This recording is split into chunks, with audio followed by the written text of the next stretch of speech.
Check it out. Check it out. But without further ado, you want to get into the founder of this week? I would love to get into the founder of this week. This is going to be a fun one. Yes, Some of you guys is. probably skipped that entire intro. I'm just starting the video now. Yeah. Welcome. Welcome. But the founder this You week... missed out on a lot. You missed out on something that's so critically important that... I feel like most people might just see the timestamp and skip, but yeah. Here we go. The founder for this week is an iconic person who really got into the limelight, I would say, what, the past 15 years is really where he made his splash? 15, about 20 years? About 15, 20 years. It's pretty recent. Yeah. You know, he wasn't building in the 80s or 90s. I mean, No. he was, but not at this scale. No. Yeah. And so we are talking about Who? Adam Neumann, Adam Neumann. the founder, the CEO, the former CEO of WeWork. Yeah. Now the founder and CEO of Flow. So where do we start with Adam Neumann? Let's just go on a quick background and then get into some of the juicy details around WeWork. I think a lot of people have seen the headlines and know some about the story, Yeah. but let's give a good background and we can get into the business thoughts around it. Okay, I am very keen on getting into some of the business thoughts about this because I've had a change of opinion. I know, and I'm excited to talk about this. All right, so the core areas of Adam's life. So first, he was born in 1979, April 25th, in Israel. Yep. Beersheba, I think that's how you say it. I wouldn't know. Yeah, he was born to obviously to parents. And Yes. Two doctors, actually. Yeah, two doctors. They divorced when he was 7, and that started a just wave of a chaotic lifestyle as a kid. Moving around a lot, not Yeah. having the same friends, not having the same school. He moved to 13 times. Yeah. His mom had bipolar. Mhm. His mom was bipolar. Yeah, Yeah. had bipolar. She was a doctor. Both of his parents were doctors. Right. So very intelligent, but it's not the same as it is in America. It was a social service, and so they didn't get paid like they got paid Right. here, but they still had to work. It's a social health system. Right. Yeah, And yeah. so that was a difficult time for him growing up. Then he also had dyslexia with both numbers and words, and so it was very hard for him to learn by the traditional methods that people did.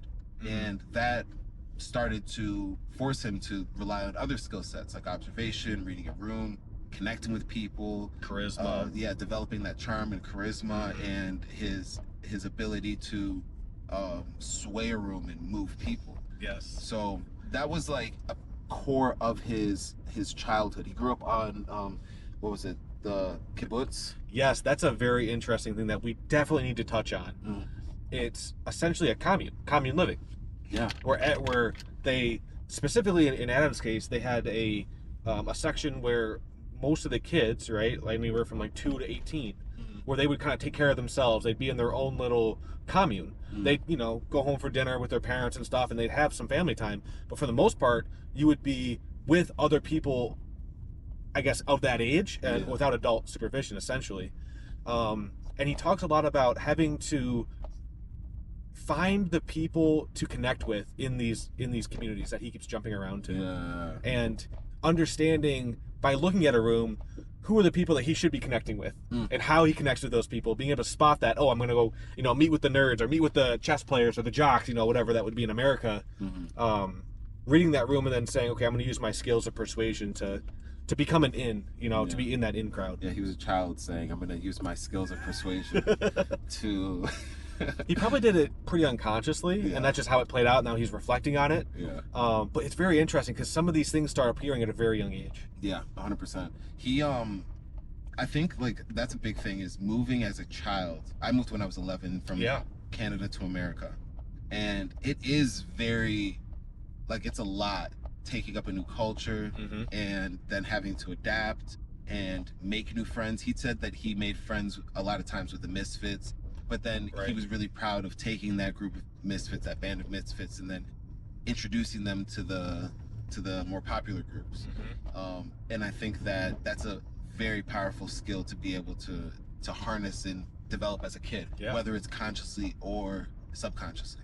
So that was a big part of his childhood. He ended up going into the Navy and serving 2 more years than was required of the typical Israeli adult Citizen, yep. And I think like something just to consider around that is like how childhoods play a role in shaping the entrepreneur. And I think that's why we start with the childhood and the timelines. Yes. When we go through these episodes, is because you start to see markers earlier. You can start to see a foreshadowing of Elon Musk, of Steve Jobs when they're kids and their personalities, and you see how that's exaggerated. You even see it with somebody like Robert Smith.